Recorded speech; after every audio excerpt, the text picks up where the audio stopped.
The first letter arrived on a Tuesday morning, slipped under Magnus Carlsen's apartment door while he was still sleeping. Inside was a single chess position, white to play and win in 7 moves.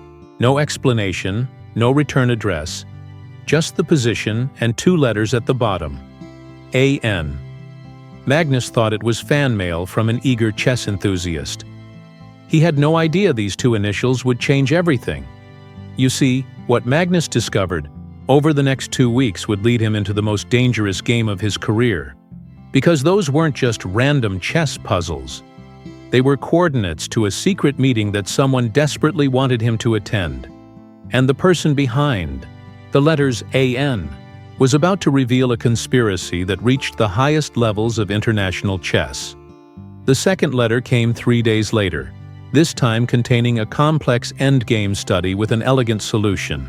Again, signed only with AN. Magnus began to pay attention.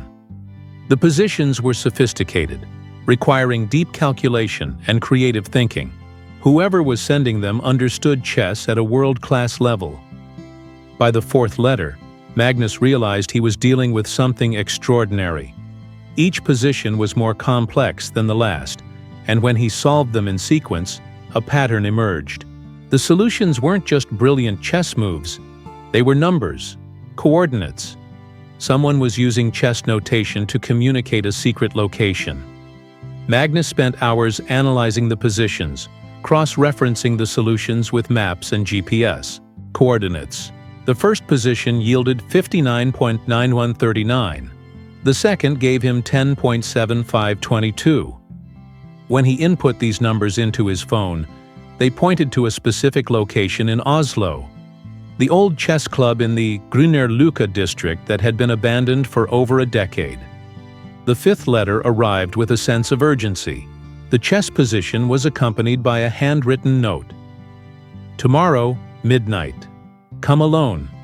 Your recent investigations have made you a target. There are things about the chess world you need to know before it's too late. Trust no one except AN. Magnus felt a chill as he read those words. His recent investigations into tournament corruption and betting syndicates had indeed made him enemies. But how did this mysterious correspondent know about his private work? Who was AN? And how had they been monitoring his activities? The abandoned chess club in Grünerløkka was a relic from Oslo's chess golden age in the 1980s.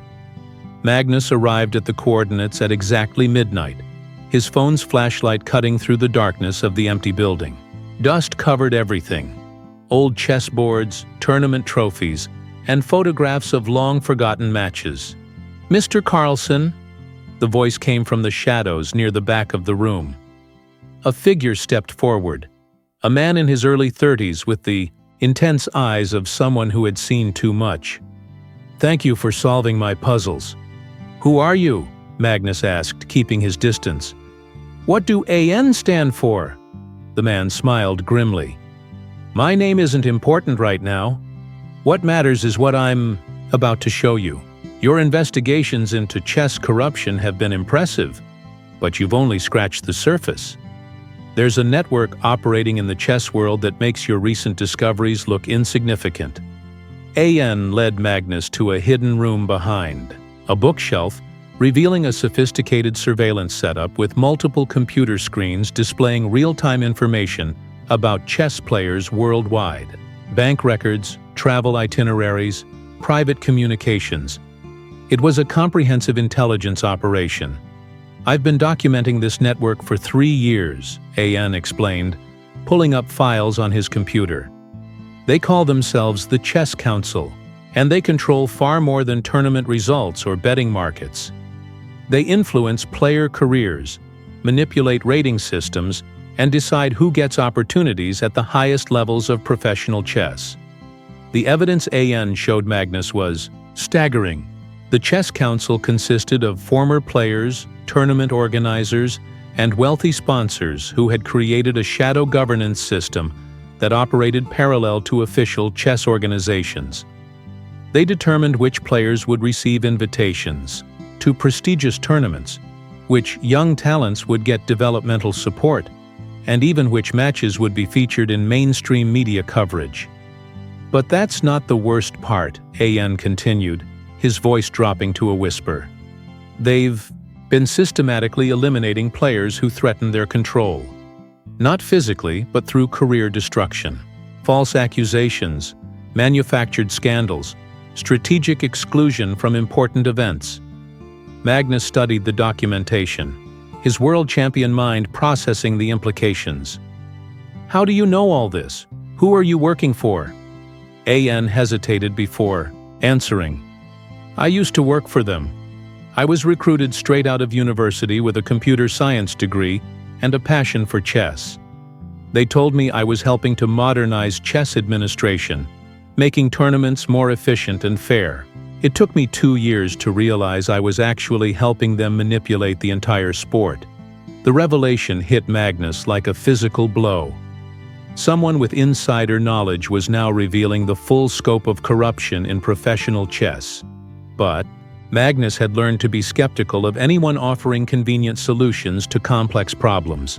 Why should I trust you? Magnus asked. How do I know this isn't another trap?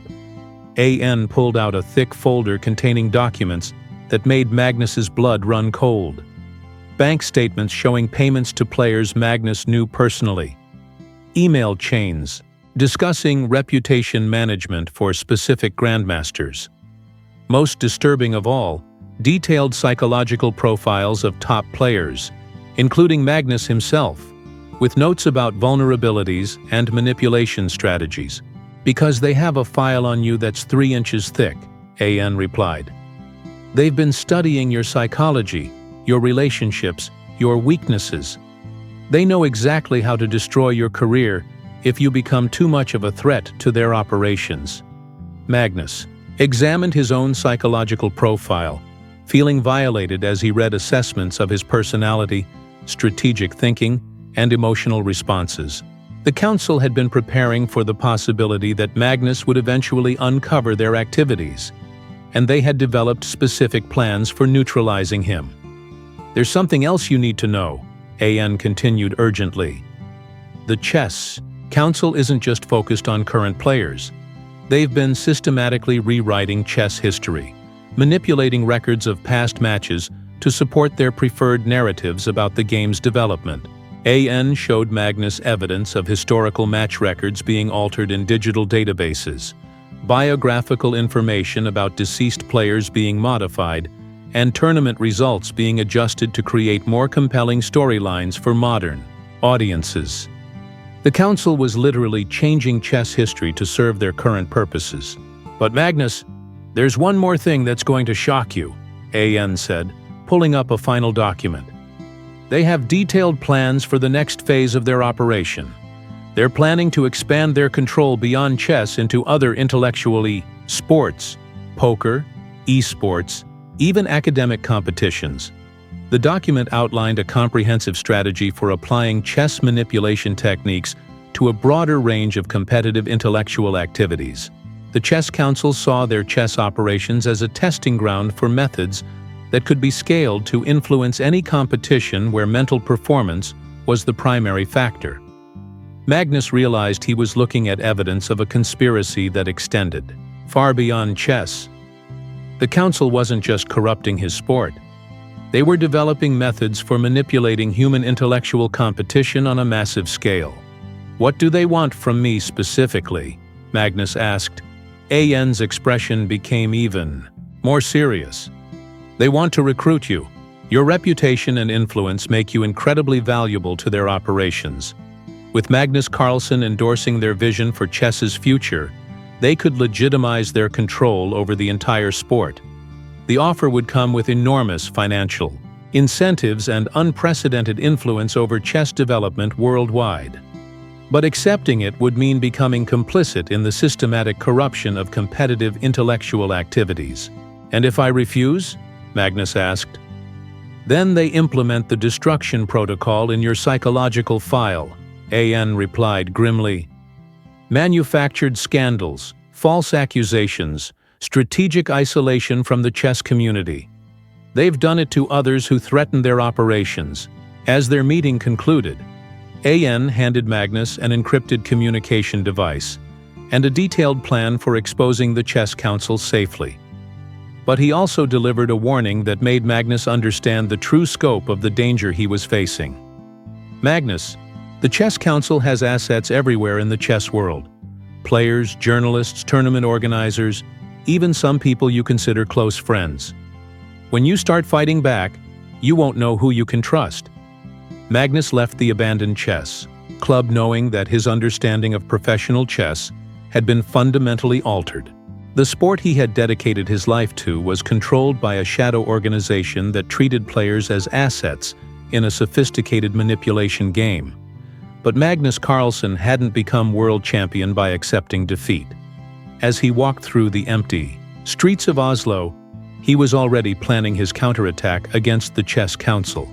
The war for chess's soul was about to begin, and Magnus intended to fight it with the same precision and determination that had made him champion.